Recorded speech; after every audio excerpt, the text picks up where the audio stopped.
राधे राधे। हमें सबसे पहले ये जानना होगा कि पाप क्या है और पुण्य क्या है, तभी हम पापी किस्म के लोगों की पहचान कर पाएंगे। पाप कर्म वो कर्म है जिन्हें हम स्वार्थ के कारण दूसरों को दुख देने के लिए करते हैं, और पुण्यजन्य कार्य वो होते हैं जिन्हें निस्वार्थ भाव से दूसरों को सुख देने के लिए किए जाते हैं। परंतु आज के समय में हर इंसान अपने स्वार्थ के लिए किसी न किसी को धोखा देता है, दुख पहुंचाता है तथा उसे किसी भी प्रकार का नुकसान पहुंचाने में नहीं हिचकिचाता है। इस सृष्टि में परमात्मा ने इस प्रकार रचना कर रखी है कि एक जीव को दूसरे जीव के पीछे लगा रखा है, चाहे इंसान हो, जानवर हो, पशु हो या फिर पक्षी हो। अधिकांश जीव मांसाहारी होते हैं, कुछ जीव शाकाहारी होते हैं, परंतु सभी के द्वारा कहीं ना कहीं किसी न किसी रूप में जीवों का भक्षण किया जाता है। इसीलिए यह कहना असंभव सा है कि दुनिया में सबसे पापी किस्म के लोग कौन हैं। आइए आज मैं इसी बात पर आपको एक कहानी सुनाती हूँ। एक जंगल में एक तोता और मैना प्रेम पूर्वक आपस में मिलकर रहा करते थे। उनमें बहुत प्रेम था। एक दिन किसी विवाद के कारण तोता और मैना में लड़ाई हो गई। तोते ने कहा, इस संसार में सबसे बड़ी पापी और विश्वासघाती स्त्री होती है।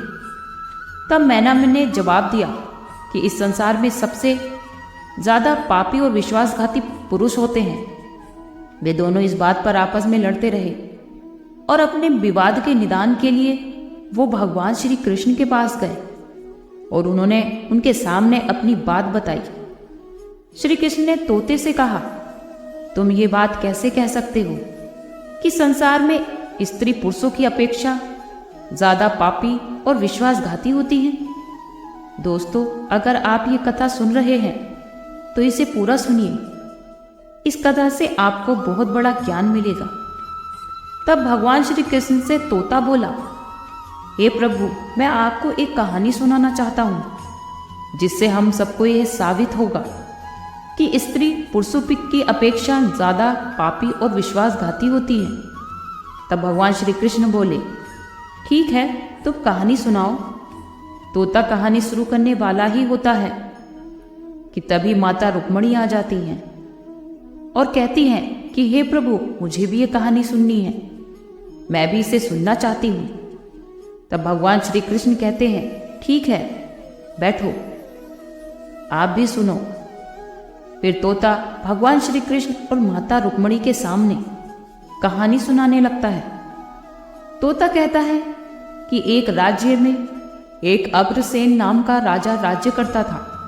उसके पास 4 बेटे थे जो चारों बहुत बहादुर और प्रतापी थे। और सबसे बड़ा बेटा, जिसका नाम चंद्रसेन था, वो ना केवल प्रतापी बल्कि बहुत सुंदर भी था। उसकी पत्नी चंद्रप्रभा भी बहुत सुंदर और रूपवान थी। वह अपने आगे किसी दूसरी स्त्री को सुंदर नहीं मानती थी।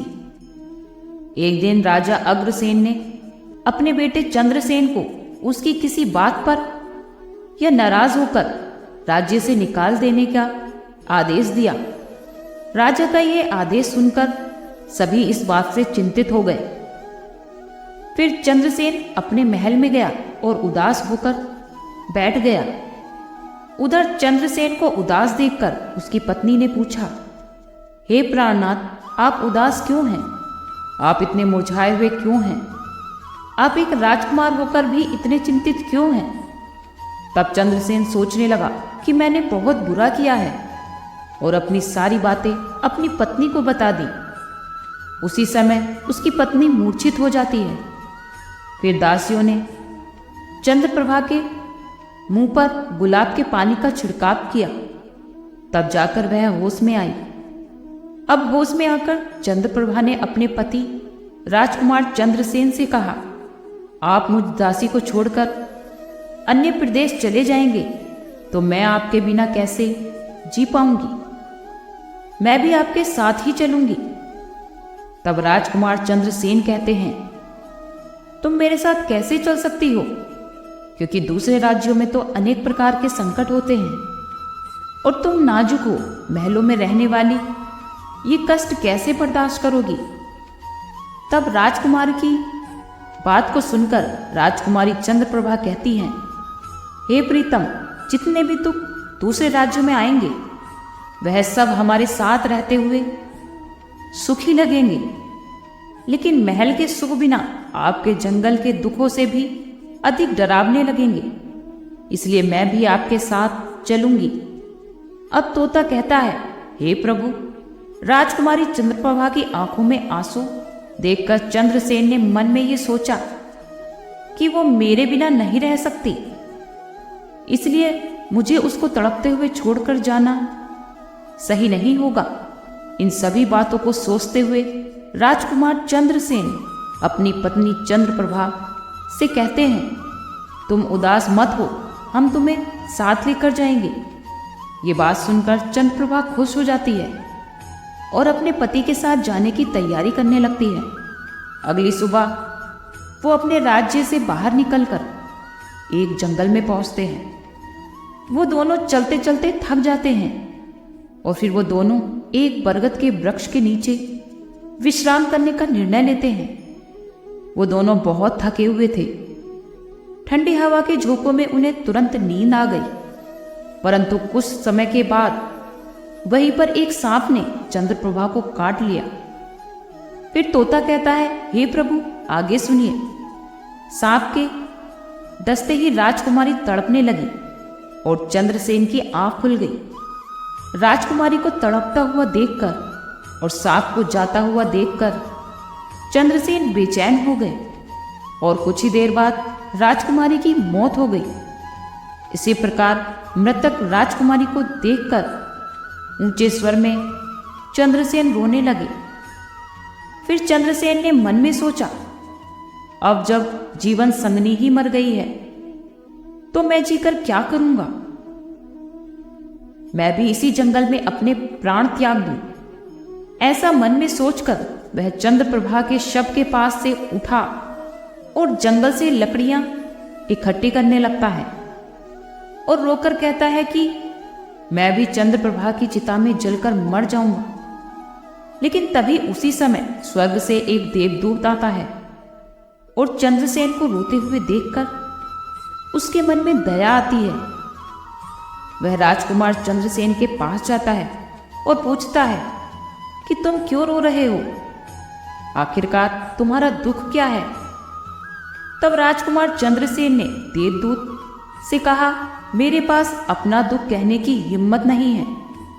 मुझे चाहिए कि यह धरती फट जाए और मैं इसमें समा जाऊं। फिर देवदूत ने कहा कि तुम मुझे अपना हाल बताओ, शायद मैं तुम्हारी मदद कर सकूं।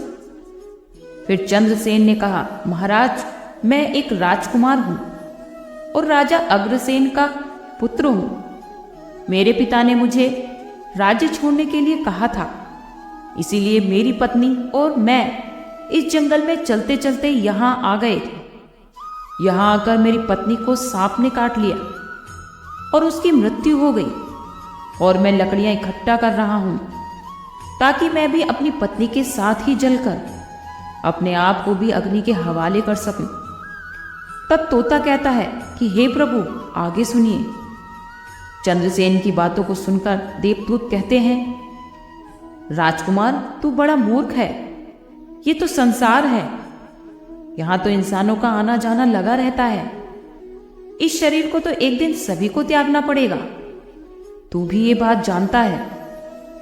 इस संसार में कोई किसी के साथ नहीं आता और ना ही किसी के साथ जाता है। फिर भी तुम मूर्खों की तरह ये बात क्यों कर रहे हो? अगर तू जीवित रहेगा तो बहुत सारी रानियां तुझे मिलेंगी, इसीलिए मेरे कहने पर तुम मरने का विचार छोड़ दो।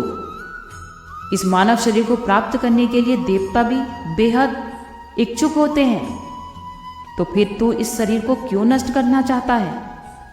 इस प्रकार देवदूत के शब्दों को सुनकर चंद्रसेन कहता है, महाराज, आपने जो कहा वह सत्य है, किंतु ऐसी पतिव्रता पत्नी मुझे किसी जन्म में भी नहीं मिलेगी, इसलिए मैं भी इसी के साथ मरूंगा। चंद्रसेन के विचार सुनकर देवदूत ने जान लिया कि ये अपनी पत्नी के बिना नहीं रह सकता है। तब देवदूत ने चंद्रसेन से कहा, राजकुमार, तेरी पत्नी को जीवित करने के लिए केवल एक ही उपाय है। अब तुम मेरी बात को ध्यान से सुनो। यदि तुम इस उपाय को कर सकते हो तो तुम्हारी ये पत्नी जीवित हो सकती है। फिर चंद्रसेन ने कहा, महाराज, आप जो कुछ भी कहेंगे मैं वो सब करने के लिए तैयार हूं। केवल बस मेरी पत्नी को जीवित कर दो। तब देवदूत ने कहा, तुम्हारी पत्नी की आयु केवल 20 वर्ष थी, जिसे इसने बिता दिया। इसके बदले तेरी उम्र 70 वर्ष की है, जिसमें से 30 वर्ष बीत चुके हैं। तेरे जीवन काल में 40 वर्ष अभी बाकी हैं, यानी तुझे 40 साल और जीने का अवसर है। यदि तू अपनी पत्नी को आधा अपने जीवन का समर्पण कर दे तो तुम दोनों की आयु समान हो जाएगी। अगर तुम ये बात मान लो तो राजकुमारी जल्दी ही ठीक हो जाएगी। इस तरह देवदूत की बात सुनकर राजकुमार चंद्रसेन ने कहा, मैं इस बात के लिए तैयार हूं। फिर देवदूत ने चंद्रसेन के हाथ में पानी दिया और 20 वर्षों के लिए राजकुमारी के पैरों पर पानी डालने का संकल्प लिया। अब जैसे ही चंद्रसेन ने संकल्प किया कि वह इस जल को रानी के पैरों पर डालेगा, देवदूत ने कह दिया, पानी को पैरों पर डालने से पहले मेरी एक बात को ध्यान से समझ लो। इसमें एक गुप्त रहस्य भी है। अभी तो तुझे राजकुमारी की आवश्यकता है। तुम ये पानी डालकर उसको बचा सकते हो, लेकिन अगर भविष्य में राजकुमारी की आवश्यकता नहीं पड़ती है तो तुम अपने संकल्प को वापस भी ले सकते हो। और जब तुम ये संकल्प वापस लेते हो तो तुम्हारी पत्नी की तुरंत ही मौत हो जाएगी। परंतु एक बात हमेशा याद रखना, इस संकल्प को कभी वापस ले सकने की बात राजकुमारी से मत करना, वरना तुम अपने संकल्प को वापस नहीं ले सकोगे। हमेशा याद रखना, जीवन में कुछ बातें हमेशा छुपा कर रखनी चाहिए, क्योंकि कभी कभी यह बात काम आ सकती है। फिर तो ऐसा कहकर और उस रानी के सामने ना आकर वह देवदूत जो अंतर्ध्यान हो गए। तभी चंद्रप्रभा को होश आ जाता है। तब चंद्रसेन राजकुमारी से कहता है, तुम सो गई थी और बहुत थक भी गई थी, इसीलिए मैंने तुम्हें नहीं जगाया। इस प्रकार राजकुमार चंद्रसेन ने अपनी पत्नी से सारी बातें छुपा ली कि किसी सर्प ने तुम्हें काट लिया था और तुम मर गई थी। ये सारी बातें राजकुमार ने अपनी पत्नी से छुपा ली थी। फिर तोता बोला, हे प्रभु। फिर वो दोनों आगे बढ़ गए। कई दिनों बाद उन्होंने बहुत ही सुंदर स्थान देखा।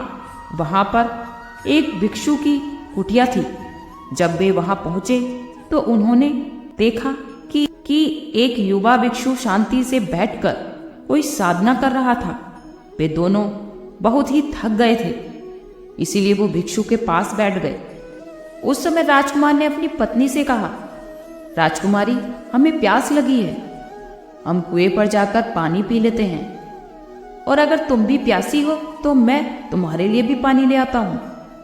तब राजकुमार की बातें सुनकर चंद्रप्रभा ने कहा, मुझे तो प्यास नहीं लगी है, आप जाइए और पानी पीकर आ जाइए। इसके बाद राजकुमारी का जवाब सुनकर राजकुमार चंद्रसेन एक लंबी रस्सी लेकर कुएं की ओर जाते हैं। राजकुमार पानी पीने पहुंचे तो राजकुमारी चंद्रप्रभा उस भिक्षु की ओर देखती है। चंद्रप्रभा भिक्षु की सुंदरता को देखकर उस पर मोहित हो गई, अर्थात वो उसको दिल दे बैठी। अब वो भिक्षु से कहती है, हे महोदय, आप तो यहाँ बहुत खुशी से रहते हैं। तब भिक्षु ने कहा कि तुम भी मेरे साथ यहाँ रह सकती हो, लेकिन तुम्हारे पति भी साथ में हैं, तो हम तुम्हें कैसे रख सकते हैं। इसके बाद राजकुमारी चंद्रप्रभा ने भिक्षु के सामने अपनी प्रेम लीला प्रकट की। तब भिक्षु ने कहा कि मैं तुम्हें एक उपाय बताता हूं। तुम अपने पति को जिस कुएं में वो पानी पीने गया है उसी कुएं में धकेल देना। फिर जो होगा वो हम देख लेंगे। फिर भिक्षु की बात सुनकर चंद्रप्रभा ने कहा, ठीक है, मैं ऐसा ही करूंगी। बस इतनी ही देर में चंद्रसेन राजकुमार पानी पीकर राजकुमारी चंद्रप्रभा के पास आया तो वो कहने लगी, मुझे भी अब प्यास लग रही है, चलिए कुएं पे चलकर मुझे भी पानी पिला दीजिए। तब कुमार चंद्रसेन बोले, मैंने तो तुमसे पहले ही पूछा था और तुमने मना कर दिया था। खैर, अगर तुमको प्यास लगी है तो मैं अभी तुम्हारे लिए पानी लेकर आता हूं। तब चंद्रसेन पानी लेने चला तो चंद्रप्रभा भी उसके साथ चल दी और कहने लगी, मैं भी तुम्हारे साथ चलती हूं। बेचारा चंद्रसेन तो उसके प्रेम में पागल था। उसको क्या मालूम था कि यह मेरे प्राण लेने के लिए मेरे साथ आ रही है। साथियों, विद्वान सही कहते हैं कि स्त्री के चरित्र को तो देवता भी नहीं जान सकते, तो मानव क्या चीज है। उनके जाल में अच्छे बुद्धिमान भी फंस जाते हैं। जब राजकुमार कुएं पर जाकर पानी भरने के लिए बाल्टी डालता है तो चंद्रप्रभा अपने पति यानी राजकुमार चंद्रसेन को धक्का देकर कुएं में गिरा देती है और खुद उस भिक्षु के पास चली जाती है। वह भिक्षु राजकुमारी को अपने साथ ले जाकर एक राज्य में बस जाता है। वहां दोनों खुशी से रहने लगते हैं। भिक्षु ने फिर चंद्रप्रभा को ऐसा नाचना और गाना सिखाया कि वह नृत्यांगना के रूप में मशहूर हो गई। धीरे धीरे वो राजकुमारी पूरे नगर में प्रसिद्ध हो गई। इस तरह चंद्रप्रभा ने नृत्य और गीत के कारण उस भिक्षु के पास लाखों रुपए बन गए। राजकुमारी भी उस भिक्षु के साथ मस्ती में रहने लगी। जिस समय चंद्रप्रभा ने अपने पति चंद्रसेन को कुएं में धकेल दिया था, तब संयोग से एक जंजीर जो कुएं में लटकी थी उसे चंद्रसेन ने पकड़ लिया था और उसको पकड़कर कुएं में लटकता रहा। ईश्वर को याद करते हुए सोचने लगा, क्या यही मेरे प्यार की सजा है। इसके आगे की कथा वीडियो के पार्ट 2 में सुनिए। आज के लिए इतना ही। कल फिर मिलते हैं एक नई वीडियो के साथ। खुश रहिए, स्वस्थ रहिए।